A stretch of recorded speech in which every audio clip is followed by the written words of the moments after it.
Welcome to Fandom Schmandom, the fandom podcast that covers everything you love and more. I'm Sam Williams. And I'm Sierra Obermark.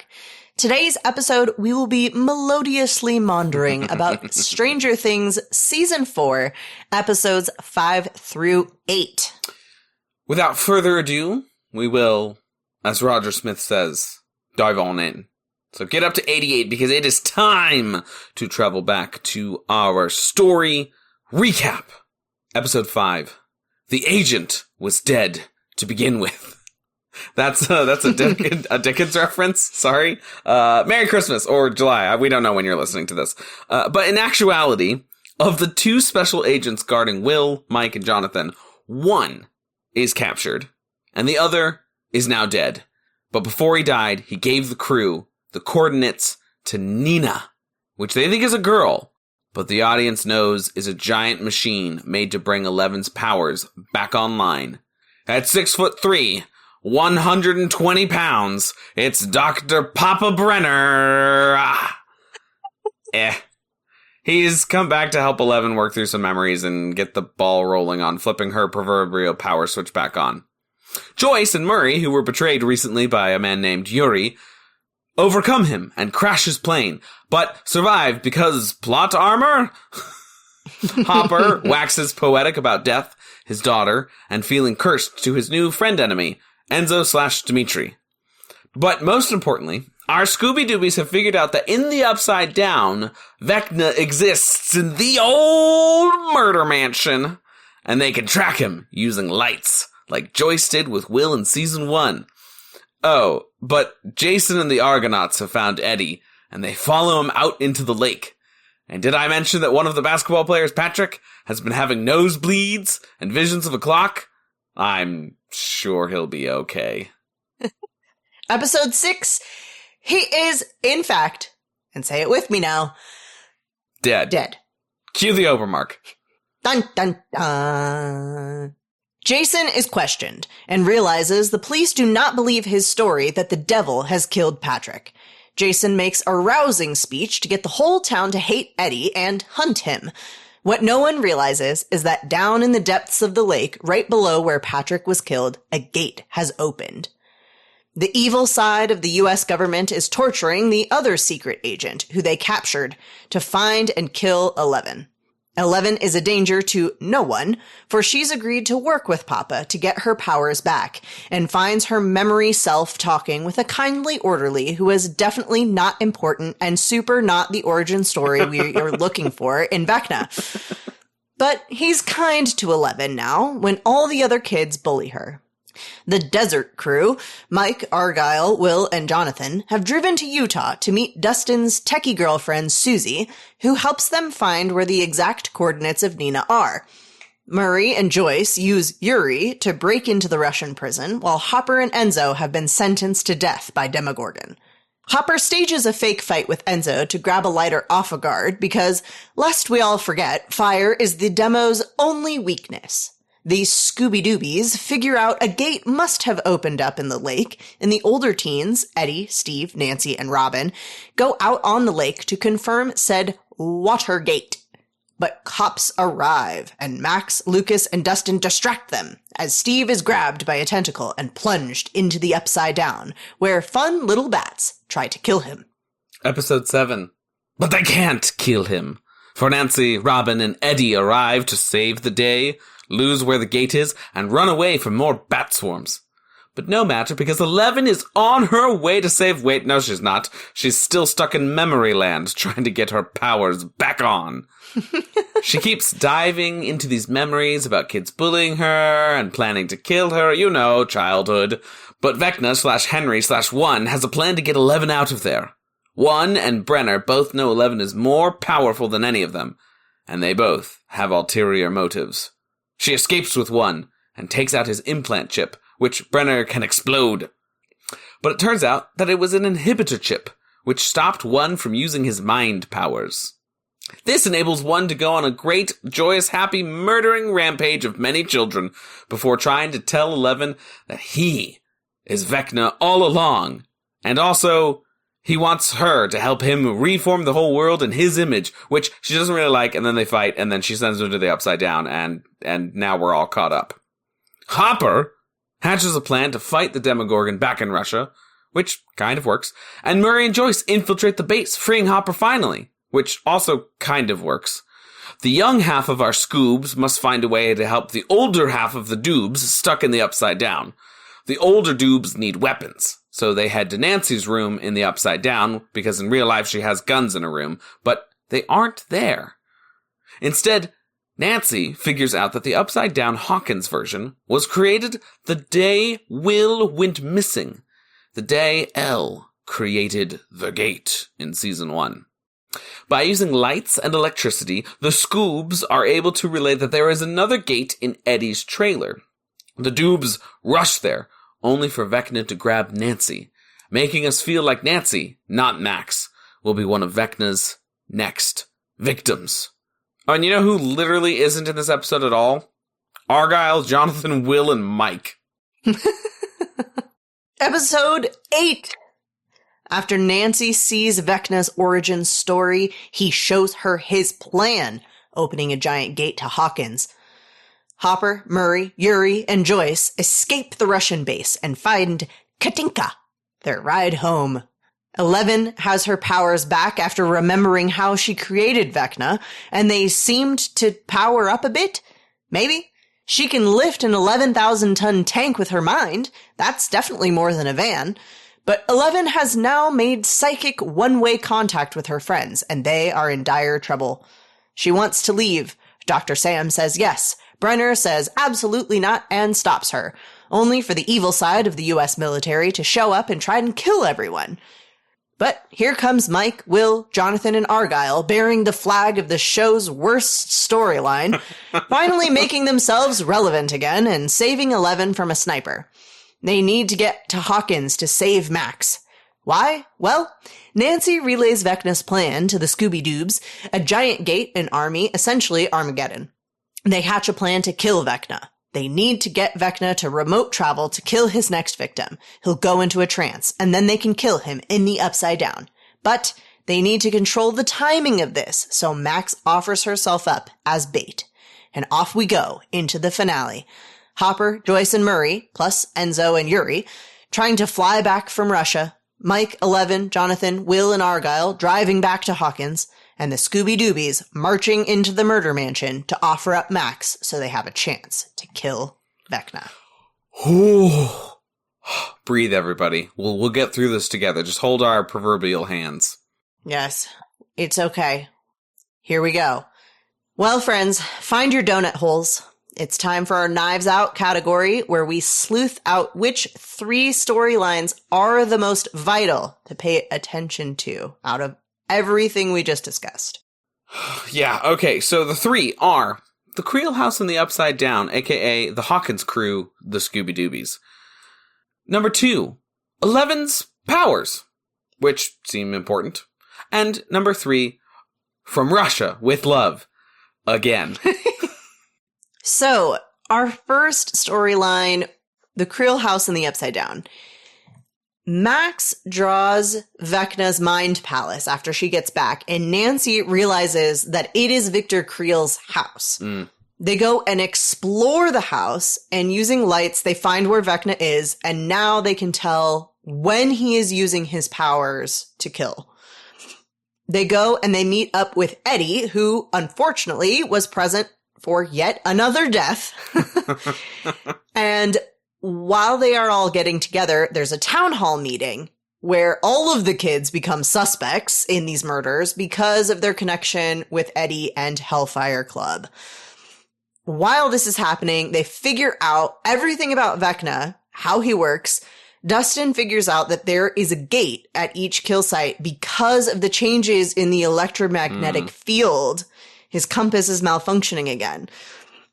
They're able to find the Watergate, as they dub it, and Steve gets pulled through, with Nancy, Robin, and Eddie going after him, while Dustin, Max, and Lucas distract and are caught by the cops, who are looking for them because of aforementioned town hall meeting. The older teens make it to the Wheeler house in the Upside Down in order to try to find weaponry that Nancy has stored away. But they find that it is stuck in the day that Will went missing in season 1. However, they are able to make noise and contact the younger teens who are in the present day reality Wheeler house in the non-Upside Down, in the right side up, ? They recruit Erica, steal a light bright from a child, and then communicate with each other in order to figure out what the plan is. And then they set off towards the gate in Eddie's trailer because that's easier than diving into water and going through that way. They all see each other through this very odd gravity-defying gate. They form a floating rope through the barrier, and Eddie and Robin make it back, but Nancy is caught by Vecna and forced to relive Barb's death before Vecna tells Nancy everything about who he was as Henry, as one, the lab massacre, and tells his plans for the world, leaving her with horrible visions and the chilling, "I want you to tell 11, tell her everything you see." They make a plan to use Max as bait. They stock up on weapons, where they run into Jason and company doing the same. And they arrive at the Creel house after having some really sweet little moments together. And they drop off Max, Lucas, and Erica. Why is this so important, Sam, besides it being a lot? Okay, so there's a lot of stuff in terms of how do we kill and how does Vecna work and how do we kill Vecna? That pops up in here. So we've got this. Oh, okay. So he's connected to the mansion because Nancy is able to look at Max's drawings. And even though she's not Will in terms of an artist, Nancy's able to recognize some things and put it together because she's already investigated Victor Creel. So they're able to go there. And while they're there, figure out that that's where Vecna's living because the light's going off, etc., etc., etc. This is so important because without any of this information, we don't really have an idea of the setting of where people need to be and how it's all going to work. Also, when they're in Victor Creel's old house, the murder mansion, they witness Vecna there and then shattering all the lights around them. Later, when they realize he's transporting remotely to go and make his attacks, they're, he's there. He's there when this happens, which leads directly to the final when they set up there in order to get into the gate through Eddie's car home thing and then off into the mansion to face the physical form of Vecna while he's trying to attack Max. But also this gives us a ton of emotional storyline. It gives us way more Lucas and Max depth, which really makes the finale hit home. It gives us a ton of Nancy and Steve romance lines, which is setting up this love triangle for season 5. It shows off Eddie's bravery, which we'll talk about a lot throughout this podcast episode and next podcast episode. And in general, just really gives us the crux of the story for this season. And also it brings the most characters together, which is going to be really fun because season 5 is going to be everyone's in the same place. So it's giving us a little taste of that as well from a writing standpoint. Yeah, it is definitely very nice. I think one of the, talking about the emotional points, this sequence that we get where they're all kind of practicing with their weapons and getting used to what their role is going to be in this 4-part plan that they're putting together, really sweet moments between Nancy and Max, who we don't really see together that often. Yeah. They have this really nice moment of this bonding, and we get to see Dustin and Eddie being goofy and enjoying each other's company, even in the face of what's going on. Yeah. We get to see Steve and Robin continuing to connect. We get to see all these little moments of them kind of trading around of who they're talking to and almost saying their little final goodbyes to each other in a way before they enter what could potentially be death for all of them or any of them any number of them. So I really, really enjoyed, especially on a second watch through, that whole sequence of just seeing the little emotional beats that we can get and how they're all going to carry us through the end of this season and through the next season as well. Yeah, absolutely. Our second storyline, Eleven's powers. So it turns out that Owens is working with Brenner. Eleven freaks out, which is understandable, and tries to run but is subdued because that's what kind of Brenner's whole MO is. She wakes up in a loop of a memory stuck in the Rainbow Room from Hawkins' lab, being approached by an orderly and realizes she has to follow the memory through, sort of like a video game where you like have to start matching and remember where everything is, like a Groundhog Day memory. She begins going through the memories of having trouble with lessons and her powers and is resuscitated after having an episode, but attacks Brenner and the others and tries to escape and then turns back and decides that she does want to recover memories because she wants to recover her power. The orderly in these memories begins to help her, telling her about Papa, his lies, and how one was real, not a legend. Because she's there with two through herself. One isn't actually around anywhere. During a competition, 11 uses her anger to power her powers and uses only one hand. But her win makes some of the other children angry, and they attack 11, which the orderly lets her know was planned by Papa, and they will kill her next time because Papa is scared of her power and needs control. The orderly has a plan to get her out, but he can't come because Papa put a tracker in his neck.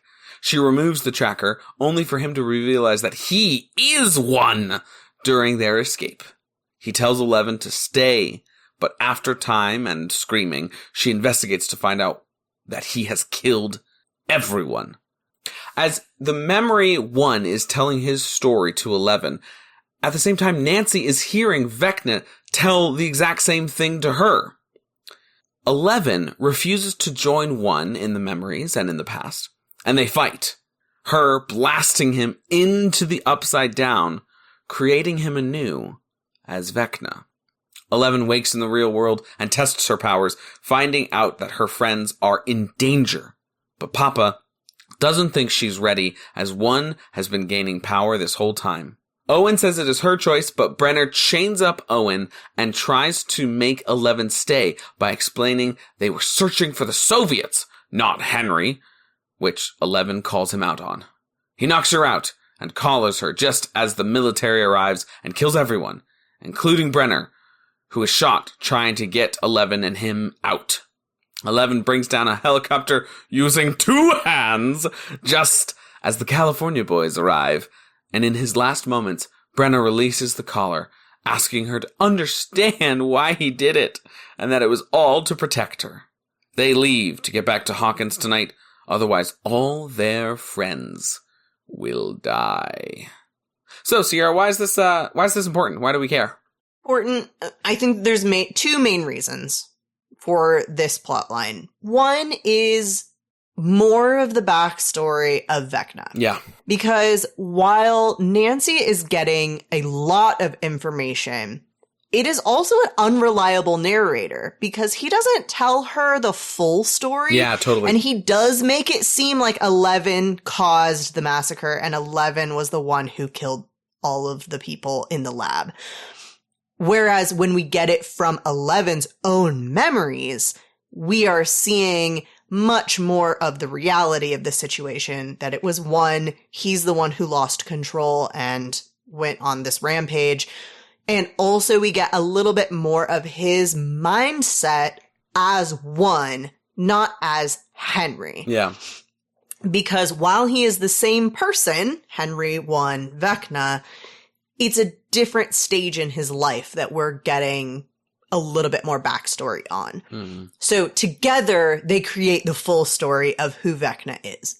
And we get then another lore drop in the finale, but these are the two main sections. So we're getting a lot more information about one, about Papa, about the lab, about how 11 basically was raised and trained, and her story as well, and how she ended up opening the gate in the first place, being connected to the Upside Down, etc. The other important thing is really her powers and being able to access those again using the same techniques that she used in the past. Because as we find out, she had powers, she grew those abilities. When she fights one and sends him through the Upside Down, she loses all of her powers and has to retrain again with Dr. Brenner. That's why she's still there, is to retrain her powers again. So this is the second time now that she's gone through this. It is very interesting, though, that Brenner believes that she doesn't need to physically train this second time and that she can experience initial training and unlocking of her memories in order to unlock her potential. Almost tearing down a wall in her mind. Yeah. So it's like writer's block for really superpowers. Yes, exactly. So those are the two main focuses of this storyline that really come into play. I'll also say, I think this really puts to bed the Hawkins Lab storyline. At this point, we were teased about Brenner being alive in season 2. He's come back. He's now officially, like, he's dead. He's dead. I will be entirely, thoroughly pissed off if they're like, oh no, but then people came and they revived him and it's all good. No. This is over. And maybe Dr. Owens will be in the next season, but I think in terms of like growing up, all that sort of stuff, that main storyline, the hangups of it, a lot of the holes have been plugged. There may be some Vecna 111 stuff that we get, but in general, I think that this Brenner storyline is completely done. And I think, well done. It was worth Brenner coming back to do this. And we found it very satisfying to see a lot more of the origins, etc. What happened to all the other kids. So they're really doing a nice job of tying up what could be loose ends. And I think with a big series franchise like this, you think of Game of Thrones, you think of Lost, right? Two enormous franchises, two enormous fandoms that did not tie up their loose ends as well as people would have liked. The Duffer Brothers are doing a much better job of doing that. And it gives me hope for season 5. Yes, very much so. Our third storyline, From Russia with Love, where we find love again. So after the group is betrayed by Yuri, Hopper and Dimitri are locked up together somewhere new, still in the prison, but a new section. Joyce and Murray overtake Yuri in his plane as he's going to deliver them, and they crash it, but they're fine. And they make a plan to walk into the prison, essentially, delivering themselves, but with Murray portraying Yuri, because that's not confusing enough. Dimitri and Hopper face new horrors, a succulent banquet, where Hopper reveals he knows much about Demogorgons and stages a drunken fight to obtain a lighter and vodka. Hopper is about to face the Demogorgon as Joyce and Murray arrive. The prisoners gather their weapons as they are there to train the beast or give it entertaining food, neither of which are great options. And Hopper creates his fire as the prisoners die. Murray reveals himself and takes the warden hostage as Dimitri and Hopper remain to escape through the door that Joyce has now opened. Hopper spears the Demogorgon, and our lovebirds are reunited at last. Reunited, and it doesn't feel good to be sued. Turns out, though, Demogorgons can climb, and it hops out of the enclosure, attacking soldiers left and right. And as it does so, the group hears shrieks from another room where they find another Demogorgon specimen tied to a table for investigation. As Hopper puts it out of its misery, they realize there is a whole lab growing Demodogs, Demogorgons, and the like, and they also have the Shadow Monster ? Contained? Yeah, that's wild. That's a crazy moment. That, like, I totally glossed over. Totally glossed over any time watching, and this time I was like, wait, that's the Shadow Monster. It's inside a vessel.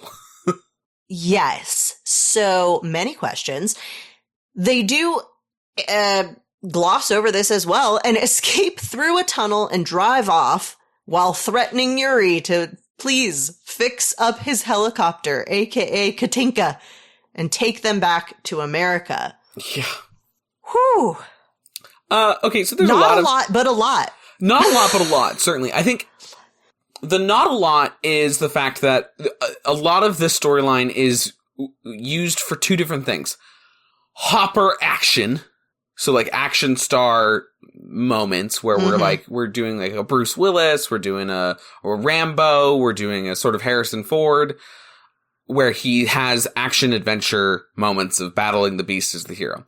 We also have huge moments of comedy relief where Winona Ryder and the guy who plays Murray, whose name is escaping me, Joyce and Murray are used for comedic relief, really, and Yuri as well. And we get to see Murray doing this impeccable job of using his Russian and the fact that he looks a lot like Yuri, if you don't know who Yuri looks like, to get through this Russian prison. So there's like writing standpoints where we get action adventure in a way that isn't as scary or as horror based, as compared with like Vecna breaking bones and smashing eyes. God, that's what I want my band name to be. Breaking Bones and Smashing Eyes. It's your New first band name, single. call it. But also, there are these huge implications about what the Russians have been doing, filling in more holes, Right. Tying up more loose ends. And also there's this huge reveal that is like, how is this going to work into season 5? Or is it even going to mean anything? The fact that in the right side up, as we're calling it, you can contain the particles that are the Shadow Monster, which we'll see in the finale. Right. Having the particles of the Shadow Monster, super dangerous, especially if you've got carcass vessels of its favorite dogs around. Yes. Not an ideal situation to have placed yourself in. No. But, like, I don't understand. How do they contain the Shadow Monster? It's shadow. It's vapor. It's like air mist. They vacuum sealed it, but how'd they get it? Particles? Right. Yeah, I know. So many questions that I kind of feel like we won't get answers to on that particular topic. Frustratingly enough. Very annoying. I don't, yeah. There's bigger fish to fry in season 5. Vecna. Does Will have powers? Is Vecna the Demogorgon? All of these things we're going to talk about in a little bit, y'all. So, keep your finger on the pause button and rewind that tape. It's the Prestige category for what did we notice on this watch through. Episode 5, Owens is being so nice, and then suddenly we get to Brenner, and then it isn't Eleven's choice anymore if she gets to go into Nina and get her powers back or anything like that. Essentially, I love Owens. I know, he's great. And he's so sweet and he's so great. And, he sees the stakes that we're facing and we really need 11 to get her powers back in order to fight this evil. But Owens is so cognizant of the fact that 11 is still essentially a child, but should also have her own autonomy. And then we get Brenner, who's just the exact opposite and is just, no, you're going to do this. It's not your It's very MK decision. Ultra, right? He's very much of the ilk of, like, you get no say versus Owens is sort of the, like, after the CIA gets caught, and they're like, okay, no, sorry, we'll be better. But Owens is such this good, positive guy. And he just is so heartwarming. But I've got a question for you. What do you think about Brenner being brought back like this? That this is the reason why they bring him back? I think it is the only thing that really makes sense. I don't know that there's another way to bring him back that would be satisfying. Yeah. It would feel too Deus Ex Machina for him to appear in any other circumstance. Right. But I do enjoy that his coming back is very contained to this specific mission, this specific location. He doesn't interact with everyone. He is only interacting with Owens and with 11. Yeah. And that is it. And it is a very insular story that I don't mind him coming back for this, especially after the tease of he's still alive that we get when Eleven When is Eight's off around, on yeah. her grunge mission.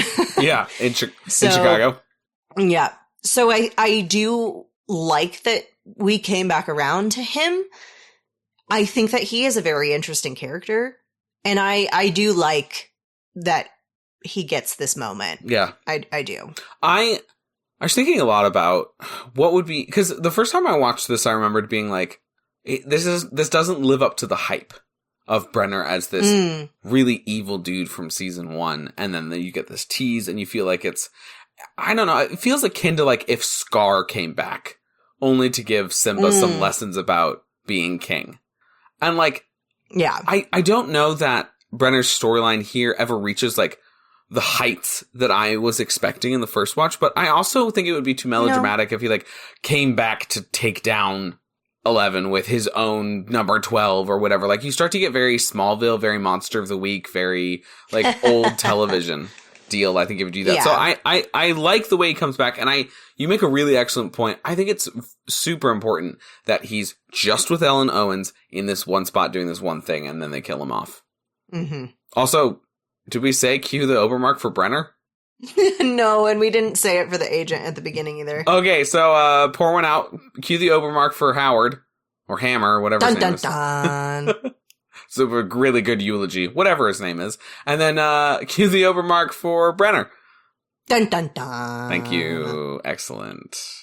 All right, Sierra, another big question for you. Is the explanation of Eleven's powers being cut off because she had similar symptoms to a stroke make any sense? No. A short answer. I have a hard time with this because it seems as though Brenner is likening the result of whatever happened to her as the result of someone who has had a stroke Yeah. and learning to walk again. That's his big comparison is, we need her to walk. We need her to run. As a stroke victim would have to regain their abilities. So 11, after whatever she has experienced, has to regain her abilities. And I just don't know that I understand the recovery analogy certainly. being similar.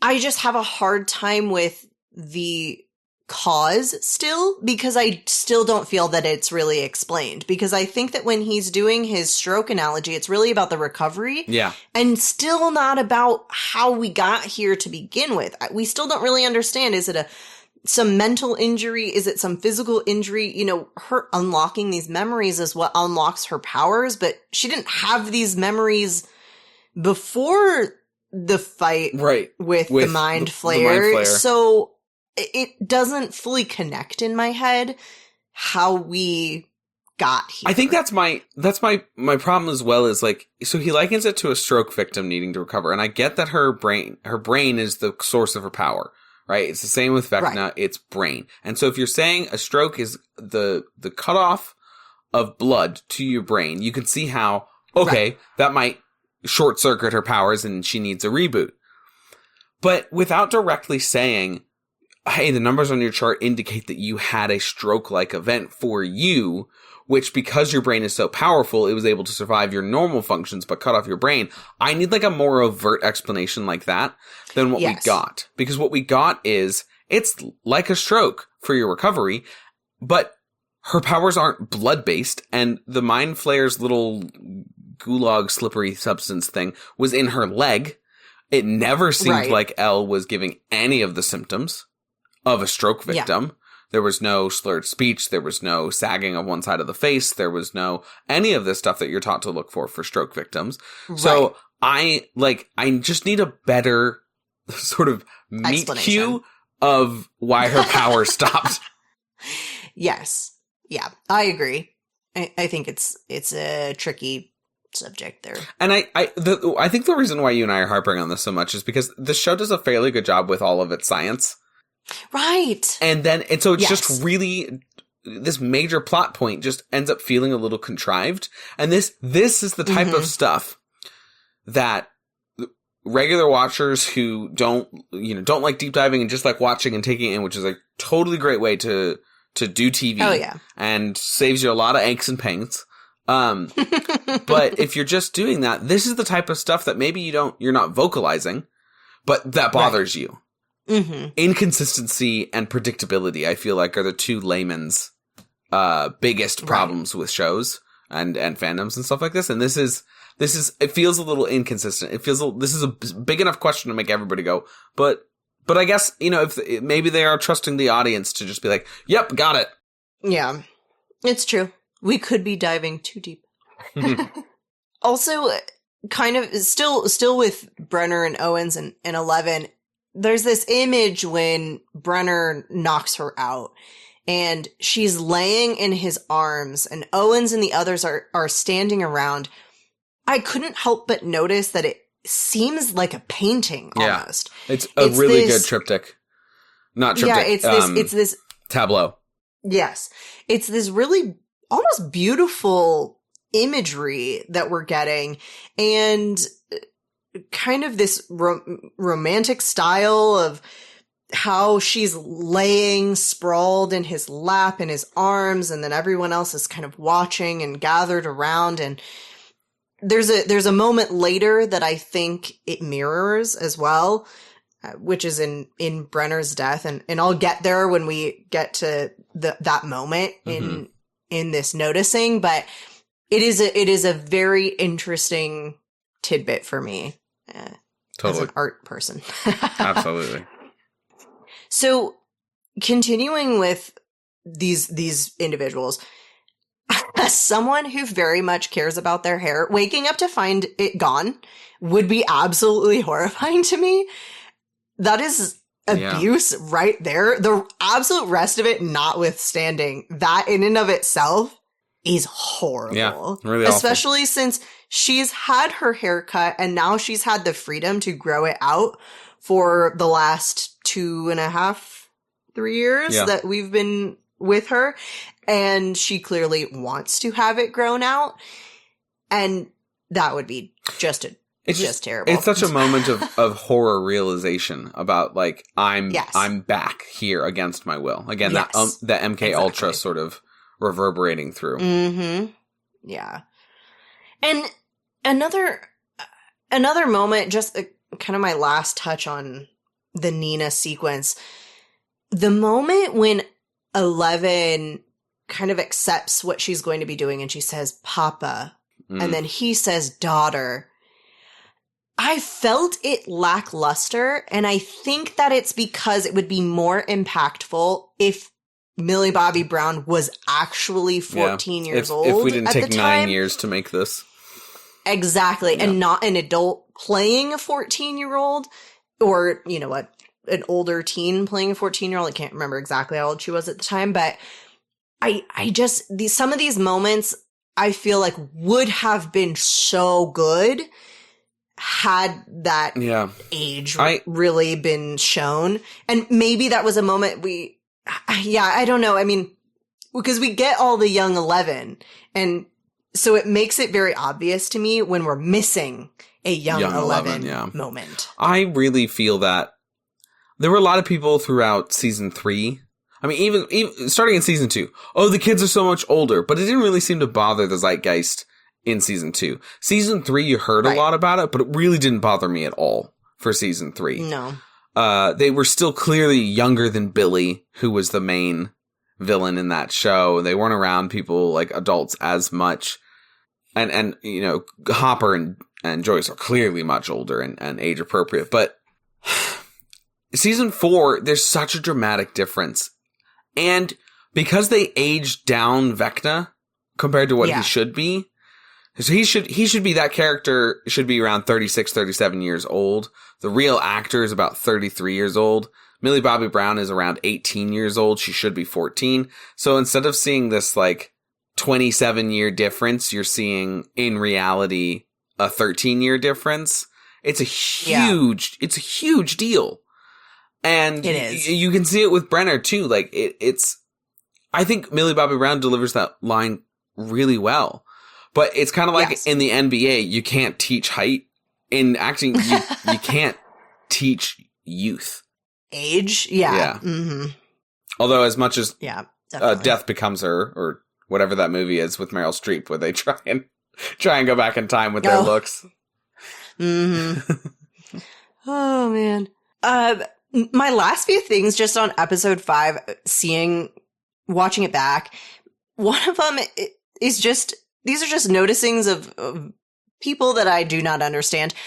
Mr. Wheeler is kind of a butt about having other kids around in his house, and I don't understand it. Shouldn't he be used to this situation by now? It's a weird situation in general. Maybe he's just always asleep in front of the TV on the couch and he doesn't even notice that there's other kids in his house all the time. But it seems weird. To be fair, I knew a lot of dads like this growing up. Okay, fair enough. The other thing that I didn't understand, I do not understand Sheriff Powell's deputy. He is so rude. Yeah. Always. He's having this interview with Jason, who just watched his friend die horribly. And he's openly mocking him. Right. In what world is this any amount of professional? Yeah, they're really selling the idea that the cops who hear people speculate all the time, get things wrong all the time, bring in the supernatural, I'm sure in a place like Hawkins all the time, they're really like laying it on thick in that scene that like these cops have heard it all, but they know that it's not magic, it's perfectly explainable, when in actuality it is kind of magic. It's really not. I mean, it's definitely science fiction, right? It's so advanced brain technology that it appears as magic. So, yeah, he's a butt, and he's been a butt all the seasons. All the seasons, but I feel like this is when it really came to a head for me, and we see it again later. When when the kids are escaping, essentially under house arrest, and he's going up, and I'm gonna get one of these little brats to talk, and we'll get him, and I'm just going, what? Like, he has this, and it doesn't make sense to me because beforehand, we have Hopper and then Powell, who's under him. And Hopper, while not the most professional at the beginning, still does his job well and doesn't outwardly dismiss anybody. And Powell seems to have taken note from that and seems to be trying to do his job as best as he can and fill Hopper's shoes and really try to bring professionalism to a really wacky scenario. But this guy...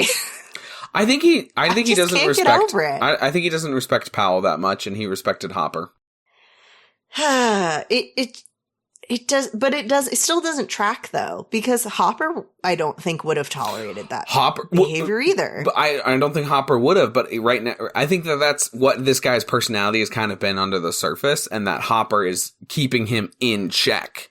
And as soon as Hopper leaves and he doesn't really respect, they were basically peers. Who knows if he's jealous or not that the sheriff got the position over him. But either way, even if he does, I just don't think he is as scared or intimidated by Sheriff Powell. I see.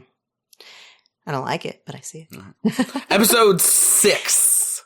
Episode 6, my first thing, Susie's house feels like a dang Wes Anderson film. I really laughed at this. That whole sequence. I love Wes Anderson as a filmmaker. There's definitely like the dramatic level of this and some of the ways that they frame some of the shots. I'm like, I get where you're coming from, but it is really funny. It's the color palette's completely different.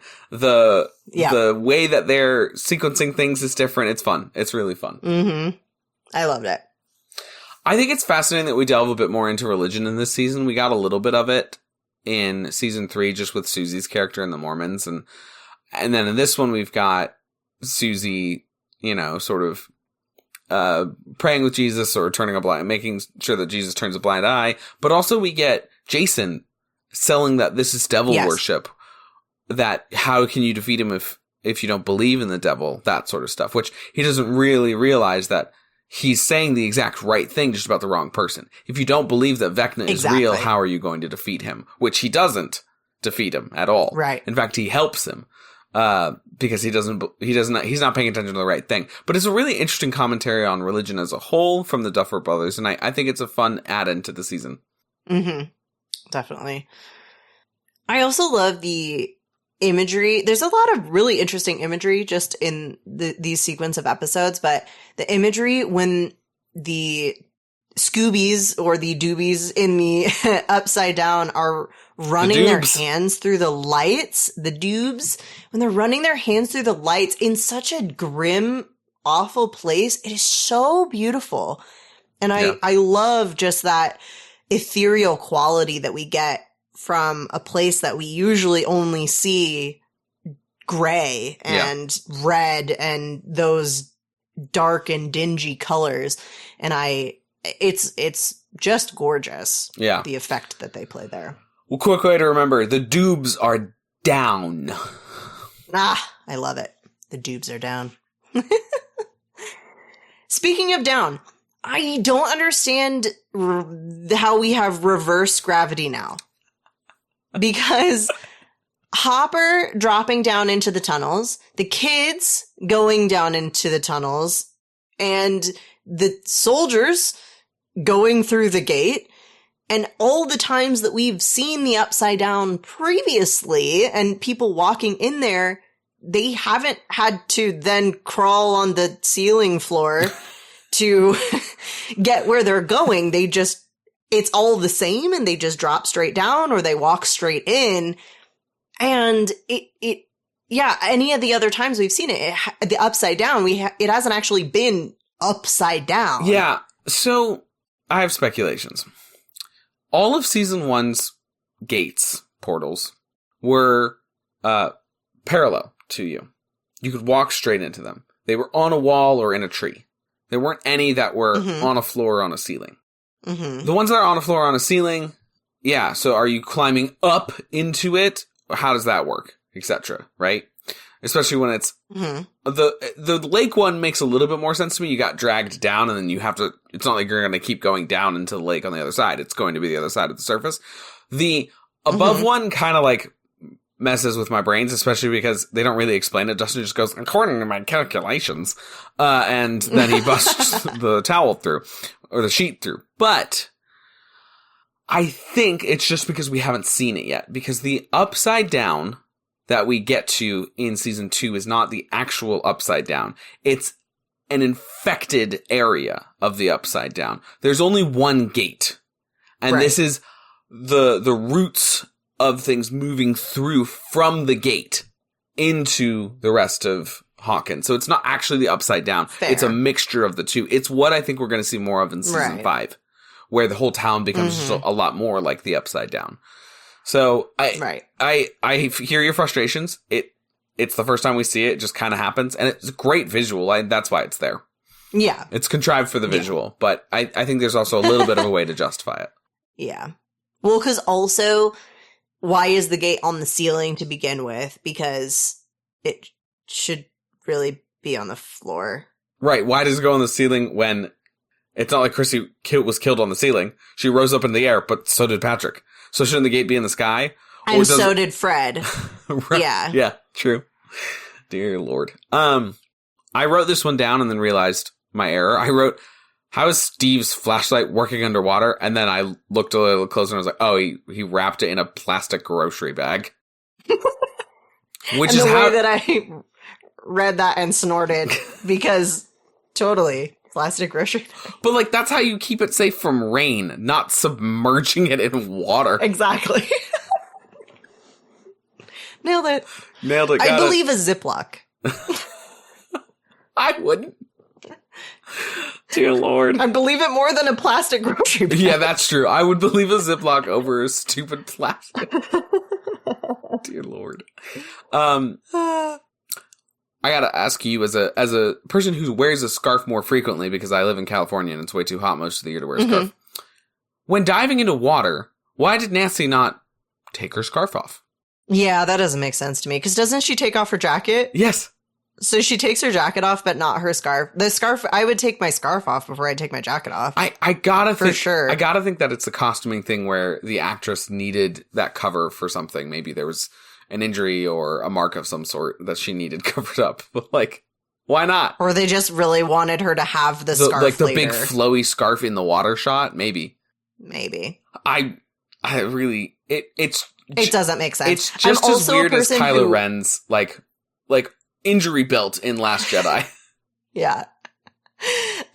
As a person who I hate things are on my neck, touching my neck, around my neck. So I wear scarves, but very loosely. Mm-hmm. So that would definitely be, I would be thinking, I'm about to go into water, which will constrict around my neck. Yeah, that's gotta go. I feel like with your fear of neck stuff, as soon as you were like, Vecna, it would be just scarf off. Yeah. No. Nope. Student got killed. No scarf, please, for me. Don't want to be grabbed by a scarf. Nope. I'm actually shaving my hair now, too. Don't want that monster grabbing that. So, Eddie is incredibly brave. He is... Yes. Like, I think oftentimes, and maybe this is just because I work with teenagers, but oftentimes people forget that in order to be brave, you have to be scared. It's not bravery if you're not overcoming your fear. Yes. And exactly. Everyone's been through this. Nancy, really was brave in the first season, and now this is sort of the way that she works. Steve too. But also for both of them, there was this sense of like, I have to go and avenge or help this person. Eddie is way more scared but feels this need to live up to the version of himself that he wants to be. And I find that incredibly touching about his character. He is absolutely a Snape Slytherin, a person who was sorted into Slytherin too early and should have been a Gryffindor. Yeah, definitely. Or potentially a closeted Hufflepuff. You say that about everybody, you Hufflepuff. You will not let the world rest if nobody else is a Hufflepuff.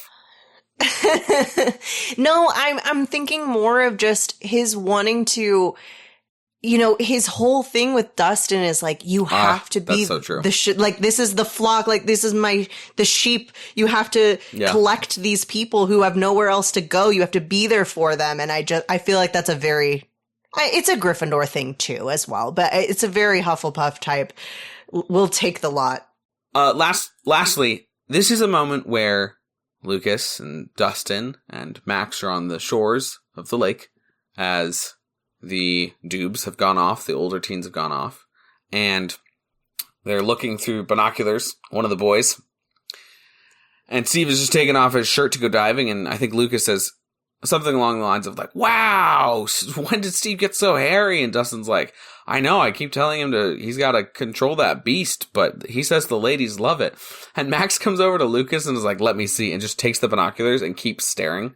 And they let several beats hit while Lucas is like, and like, boy, does that make me uncomfortable, but not as nearly as uncomfortable as Lucas gets with that.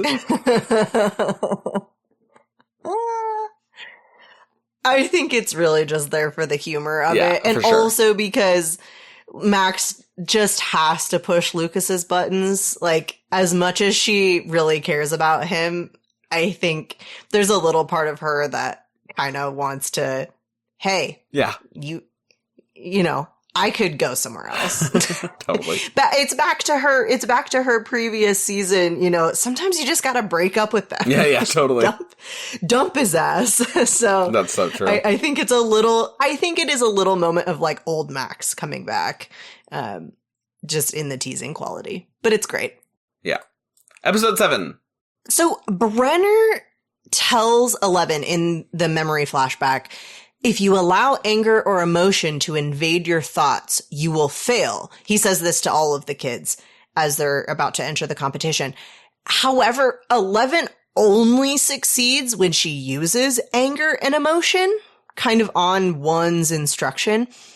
And that confused me a little bit because is this a Brenner control issue or is this a Brenner doesn't understand how these powers actually work? So I think it's both, right? I think he needs to feel like he's in control, and not being angry and not being emotional has served him super well. But he obviously doesn't have these powers. And also, when Eleven and Vecna have the fight like the fight where she banishes him into the Upside Down, the memory that fuels her fighting Vecna is, as we find out with Max, when Max is like, hey, I'll defeat him by thinking of a happy memory and I'll just pursue that and then he can't find me in my darkness. Mm-hmm. The memory that fuels Eleven's fight against Vecna is her mom. It's a happy memory. So, yes, 8 has said anger, and anger has served her well. But I do feel like the Duffers are building towards but you know what's even better than anger is love. Which is what I've been saying. Monsters, Inc. has built up, like, you know what's better than screams is laughter. Mm-hmm. I have a big problem every watch through with this plot in season 4 of these children being like, we're gonna kill 11. It's too melodramatic. I can see a lot of other bullying, but they just ratchet and ratchet and ratchet. And I don't feel like it builds in a satisfying way. It feels very much like, nope, and now everything. Versus I could see a slow build of Brenner convincing slightly with all of this stuff, but it just happens so quickly. Well, also remember that this is in the same world that a middle schooler is going to make Mike jump to his death and kill his friend and cut out his teeth from his gums and holds a knife to his neck. And then in the following season, a teenager attempts triple homicide with a vehicle. And so this is not 100% new. You're right. This is accurate to the Stranger Things world. Yes, but it is wild. Like, the bullies in this universe, in this show, are just are horrendous. Insane. The bullies are brutal. Oh, you're so right. I'm crying. I totally forgot about that dude. 2's brother was actually the serial killer kid that's been going around and murdering everybody. Oh, he's the one that's going to end up killing Vecna, like Arya Stark style, where you're like, it's got to be John who does it, and then this guy comes out of nowhere and it's like, he made me pee my pants too. Kills him. Oh my gosh. Oh no. Okay. Here's a somewhat, pedantic question, but also kind of serious. Is Eleven's power very good? I feel like if you can turn on and off the power and she needs a total reboot set, like this is not a very strong superpower. No, not particularly. Not particularly because she's got these powers that seem very great, but she needs a reboot every now and then, or her battery drains, or she needs certain conditions in order to use them. And I wonder if it's a comparison between the natural gifts of one question mark versus manufactured gifts through LSD of and a 11. pregnancy. Yeah, totally. So I wonder if that's why she has so many potential kinks in the conduit of how her powers work, is because they're not a natural gift. It's a created version. That's really the only thing that I can think of, is that it's a almost weird nature versus nurture situation. Fascinating. Where one's powers don't seem to have that issue, and his seem to be just getting stronger as he absorbs more and people, as he kills and all of that. And so his are just increasing and getting stronger and getting more powerful, and he has pretty good control over them. Potentially because he created this, he had this power in himself. It wasn't created for him. Right. Whereas 11's is 100% manufactured. Created for her, manufactured, has to work on it. Yeah. So I think that's really the Henry Creel does knock himself out when he kills his family, but the other weaknesses don't seem to be as, maybe he's just more controlled. It's hard to know. Maybe he wasn't pushing himself as much as Al was, that sort of stuff. Okay. Where is 8? No idea. Where is 8? Chicago. We know that 8 was there. we have no mention of the fact that someone could escape. Did she escape during this massacre? How? I mean, Brenner didn't Did die. one let her go? So maybe Yeah. 8 didn't die. Yeah, I don't know. Where is 8 during the massacre? Yeah, where is it? It might be answered in one of That's the my question. comics. Who knows? Maybe. If it is, tell us, people. Please. Please tell us. I will say, at the end of episode 7, I am very glad that we get Tiny L Yes. fighting Vecna in this scene. We've talked a little bit about 100%. the age problems already, but I was so happy that we get to see this very small 8-year-old, to see that huge juxtaposition between monster man, fully grown adult, Yes. versus little tiny 7-year-old who was able to beat Vecna with just a memory Yes. of love. I love it. Super good. Yeah. Very, very, very good. Also, yeah. also interesting tidbit here. Vecna shows Nancy Barb at the beginning of when he captures her mind to illustrate, hey, by the way, all of this is going to happen. But right before he does all of that, like, here's who I was, and now here's where I'm going. It's like a really effective corporate pitch. He shows Nancy Barb where she was strung up, where we saw her at the end of season 1 in the pool, dead. Right. And Yes. and blames Nancy for it. He's like, do you remember when I killed everybody? I remember everybody that I've ever killed. And he's like, do you remember? And I'm just like, why is he doing that? And then that made me think, can Vecna disguise himself as a Demogorgon? Is he the one, like, I still think he's capturing Will, but it looks like a Demogorgon in season 1. And then I'm there thinking, is he the one that captures Barb too? Is he the one that Jonathan captures the photo of? And can he just morph himself to look like a Demogorgon when he needs? Or is he inside the Demogorgon via his own power with the Mind Flayer? So many questions. I don't have a great answer for this one, honestly. It does seem odd about the Barb situation. Potentially, it's just because his whole thing is to show people their darkest, worst, their darkest time, their worst memory. And Nancy, I'm sure on some level, still blames herself for Barb's death. Yeah. Or, maybe on a very significant level still. And so that may just be Vecna tapping into Nancy's mind of what her worst memory is. Yeah, totally. And that is of Barb, and just jabbing at that and exacerbating it by showing her more of what Barb went through. Yeah. But there's a lot of great questions about where is Vecna in season 1. Absolutely. Episode 8. This is a rhetorical question. Why are a bunch of teenagers allowed to buy guns and knives? Because the 80s. That's what Jason and the Argonauts were doing. Yeah, for real. My goodness. Yeah. Anyways, go ahead with your poor William. My poor baby William. He's pouring his heart out and making it sound like it's from Elle. And I just feel for my baby boy. I know.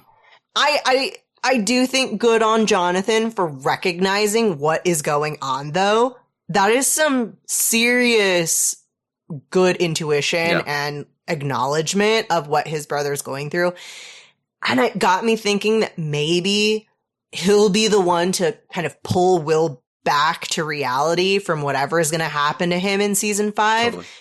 Obviously, we don't know exactly what's going to happen, but something's going to happen to Will. He's going to be important. There's going to be a lot. And I do wonder if Jonathan's going to be the one to make that connection with Will. Absolutely. Great. And I hope so. It's a great point. Because their brotherly relationship is very sweet. Yeah. Speaking of Will, Max is planning her being bait situation. And, she says, or they're speaking about it and saying, push him away and find a memory to hide in the light. And this feels very logical in this world because it's similar to what we see Will do in season 1. Fabulous. He hides in Castle Byers, which is his light. That is his happy place. And he sings, should I stay or should I go? It very similar to have the music kind of pull you back to reality. So while he can't escape because he's physically in the upside down, instead of locked in his own mind. It is very much him hiding in the light.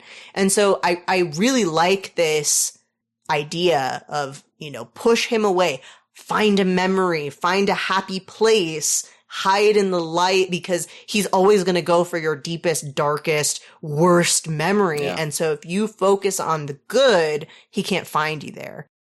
On another completely separate note, Brenner sucks. So bad. Obviously. He's awful. He's terrible. Also, somehow I feel bad in his last moments. I have this twinge, this very small twinge of twisting my feelings around and kind of feeling bad for the guy at the very, very end. He's reaching out to Eleven for this last time, and I just want you to understand that I did it for you. And obviously I don't believe him. Yeah. But I don't believe him. He's doing it for very selfish reasons. It's not to protect her. It's for a whole bunch of other things that really have nothing to do with that. But somehow, right before he says that, I almost have some empathy for him. Then he says that, and it's clearly a lie, and she calls him out. But it is very interesting how well this show does of like twisting my feelings around on people. Yeah. I can't stand the emotional like wish-washing the show does in this episode with him, because it's like he's bad and he won't let her leave, and then he's good and then he's bad, and I don't really understand Elle either. I understand Elle's drive to get her powers, and I understand that she's also kind of been brainwashed into believing that this man is like her father. But like as a show, I feel like this guy is a bad guy, and I know that it's very possible for bad people to be parents and to love their children and to have their children idolize them and all sorts of different stuff like this. But I like this part, like, almost bothers me into how much they're like really sort of trying to give you a moment with him to say goodbye. Yeah. It's very interesting. And also very clear. Here's this moment that I was talking about earlier of another imagery moment of this kind of romantic style art. Very clear Christ-like pose for him in Super death. odd. Very clear. Arms outstretched to the sides, legs bent at an angle with ankles overlapping. Yeah. Very interesting, fascinating that they choose that imagery in this moment. Yeah. And I do feel like it mirrors that moment earlier where we have Eleven laying in his lap, almost, now that I'm thinking about it, almost Christ laying in the lap of Mary. Yeah. And so we have this juxtaposition of him almost holding Christ and then him almost becoming Christ. Don't know if that's where we're going, but in a season where we actually mention religion quite a bit. Very interesting. But it's just a weird juxtaposition away from what his actual character is, which is this conniving man. So very opposite. That scene bothers me for a couple of different reasons, from like both a mechanical storytelling moment where I'm like, visually, what are we doing? And why are we hitting these beats like this? And it is very interesting. Are you trying to make us feel what Elle is feeling? Because if Elle's like, man, this guy's Christ-like, I'm going to be like, man, people don't trust Elle in season 5. Like, she's a bad judge of character. She's going to join Vecna's side. Ooh. Right. Speaking of people who are actually worth being brave and being, respected, Max is super brave and super right. Lucas is trying his best to try and get Max to not be bait, which is understandable. Yeah. But Max thoughtfully explains to him, you can't put people in, you can't put a random stranger in danger when Max knows what she's fighting, has fought, has survived, and they have a plan.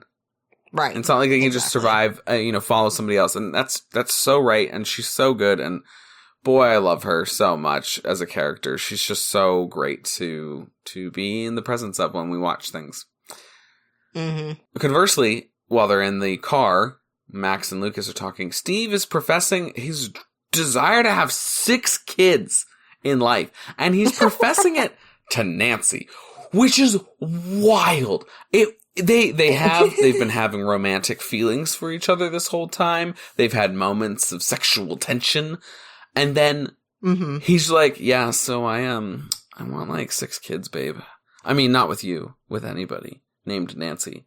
Anybody named Nancy Wheeler. Anyone with Nancy Wheeler who lives in Indiana. Anyone who's Nancy Wheeler lives in Indiana with guns in a room. So, chop chop. I would like to mention he has 6 kids. Yeah. He already does. He has 6 kids. And they're kind of mom and dad to 6 kids. Absolutely. So... Name them. I don't know. You nailed it, Steve. So, we're talking Dustin. We're talking Mike. We're talking Dustin, Will. Mike. Yep. We're talking Max. Lucas. Max, and 11. And 11. No Erica? I think Erica's too much of a wild card. Unless you want to swap out Erica and 11, because Steve isn't often with 11. That's so I will give you that. We're going to swap Either out way, 11 it's and still Erica. 6. Yeah. Yeah. Yeah, he's got 6 kids. During this episode, Nancy says we got to go back to the Upside Down. And everybody's kind of like, whoa, wait, what? Eddie, they focus in on Eddie. And he says no. He's the only one to really flat out, no other listening. He doesn't want to hear it say no. And that's just sad. And I miss him. Eddie! You know, Sam, you don't always have to face down a horde of angry soldiers by yourself. I don't? Buckle up, Schmisseners. No. It's our Sansa's Smarter Than John category. What is the most important character moment? I've got honorable mentions. Hopper's monologue about being cursed to Enzo, I think, is a great character moment. Oof. It's so good. One of the few moments he really has this season of being like, let's have an actual like character moment at all. And it's so great. Yes. So because good. it helps tie him back to the Hawkins and everything. Will's monologue to Mike that you were just talking about, where he basically professes his love to Mike, I think is also another incredible character moment, and maybe would have won if we didn't have this other one, which you may now reveal. Yes. Eddie diving into the water after Steve, Nancy, and Robin. Also the acting before that, where he's like, this is stupid, this is stupid, this is stupid, and he's like pacing on the boat, and then he like wastes too much and flips into the water accidentally. Yes. So good. Yes. So good. He didn't have to. No. And he does. Yeah. And for a guy who always runs, as he says, he didn't run. He continues to not run. He continues to stay with them. And he continues. Exactly. I know you just lost a hand, Eddie. dear Eddie. But listen up. It's the I am your father category for most iconic character moment. You've nailed it. So it's not a character moment on this one, guys. It is a scene. It's them riding. It's the Scoobies and the Doobies riding their bikes down the road from the Wheelers to Eddie's trailer, both on the upside down and the right side up. I will argue this is a iconic character moment.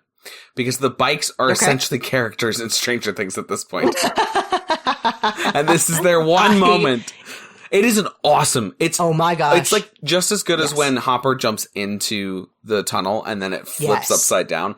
This moment of bike, turn over, flip over, other people, bike, so good and way better visually than listening to me going bike.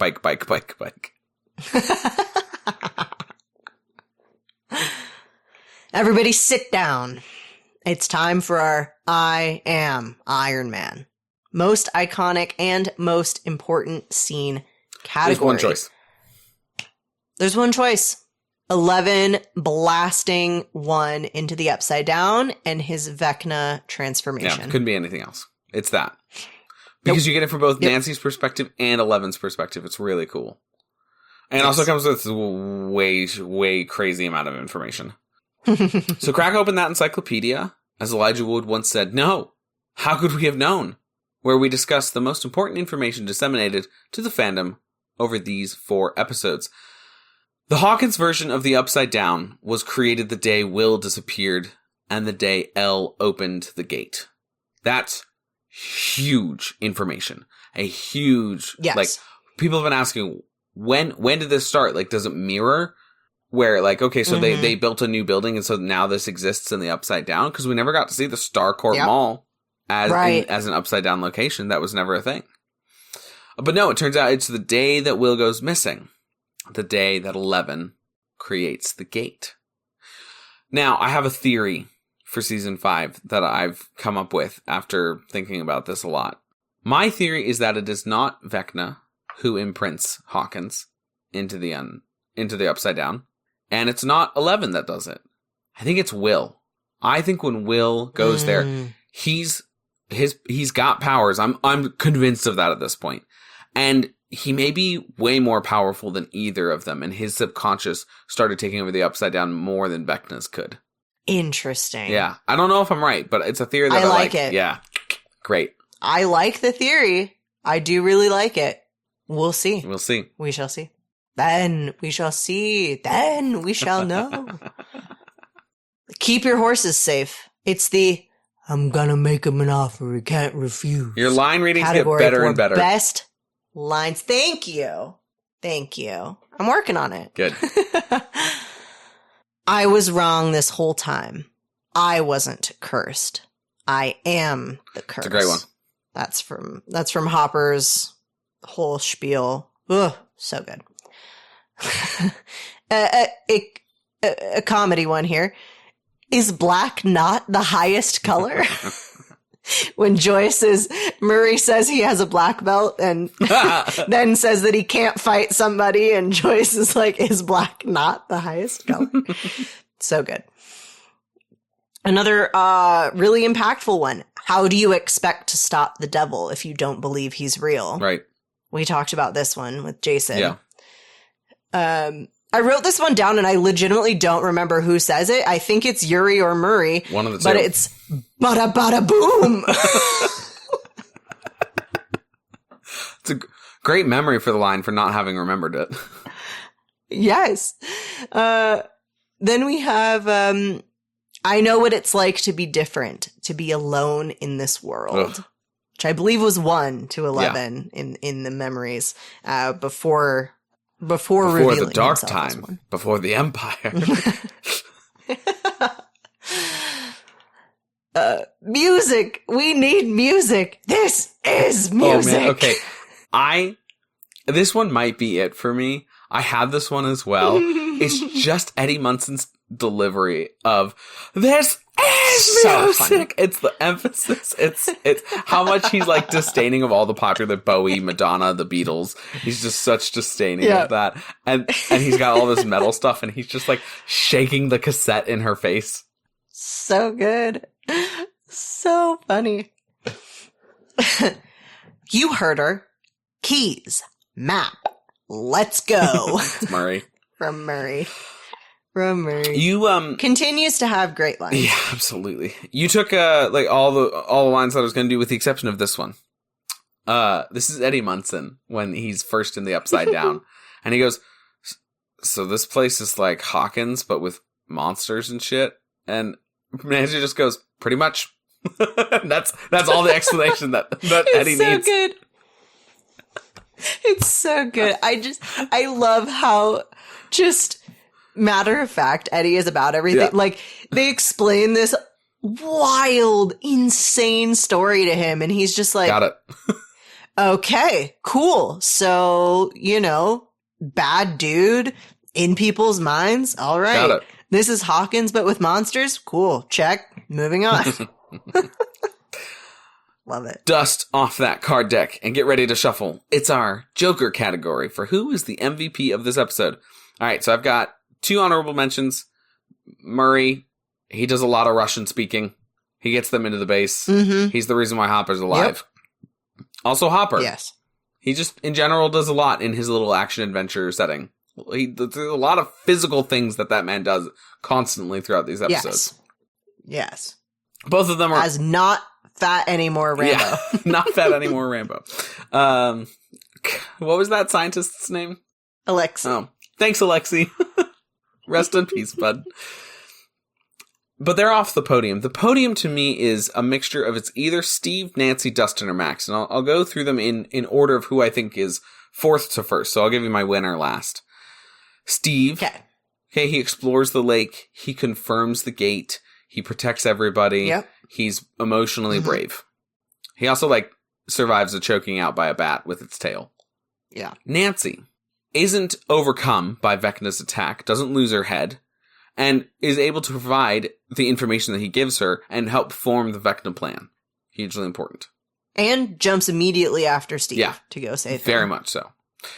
Then there's Max, who gives herself up as bait, protects Eddie from the cops, and enables the plan moving forward into the finale.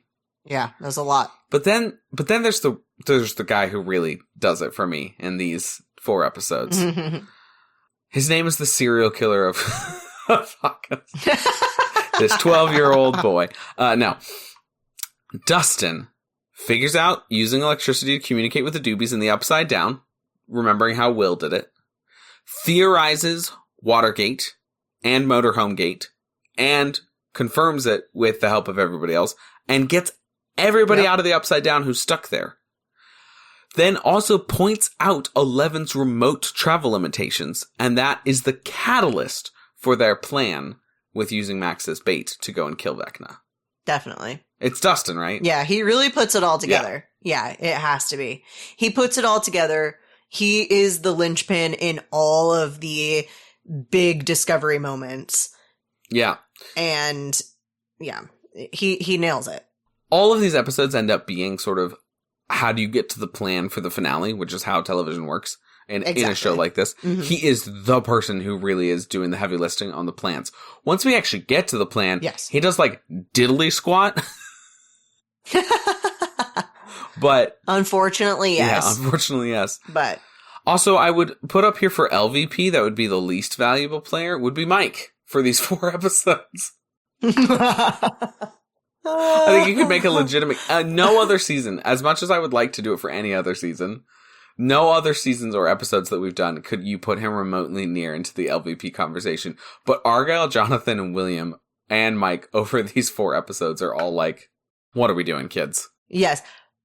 But Mike gets the LVP because Jonathan is very encouraging to Will. And the driver. Setting up that whole situation. And the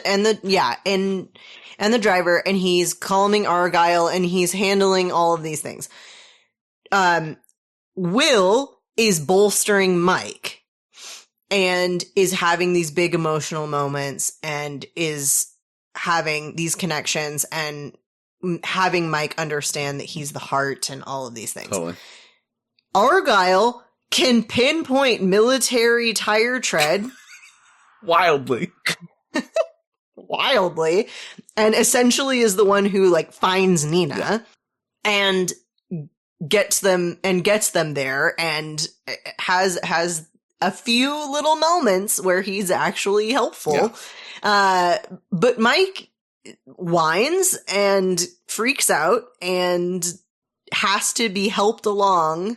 And just is very woe is me the entire time. Totally. So, yeah. LVP. First LVP. No other time. in the history of this podcast. LVP.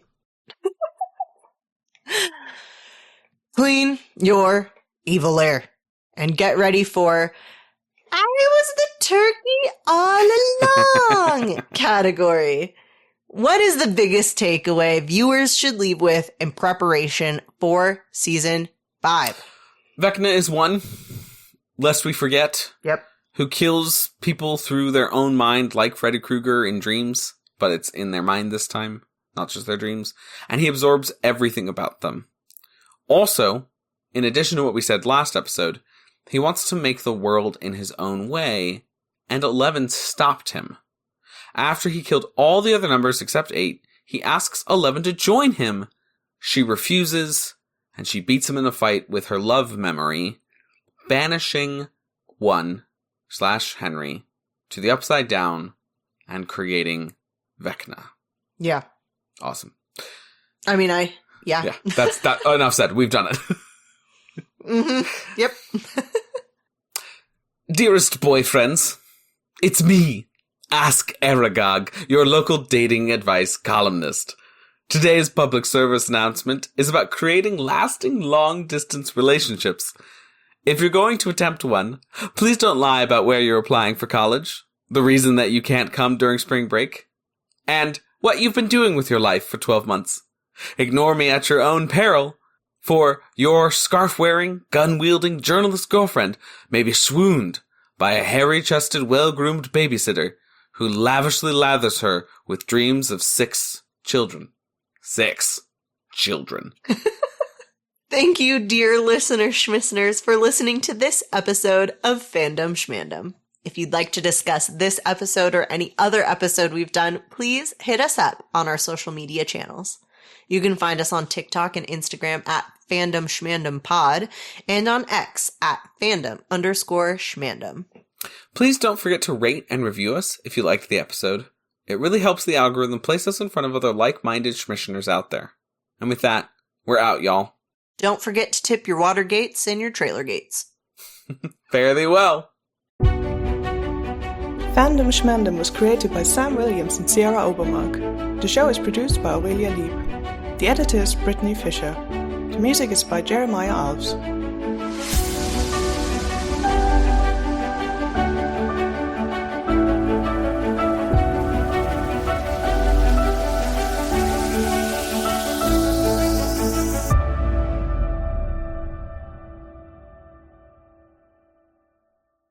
Jason is questioned and realizes the police do not believe in Jason's story. Elle puts a stop to him and causing Vecna to become Vecna. Who's Vecna? It's Vecna's eviler twin. Eviler twin. I grew out of a tentacle. I ate my twin outside of the womb. And I was the turkey all along. I was the turkey all along.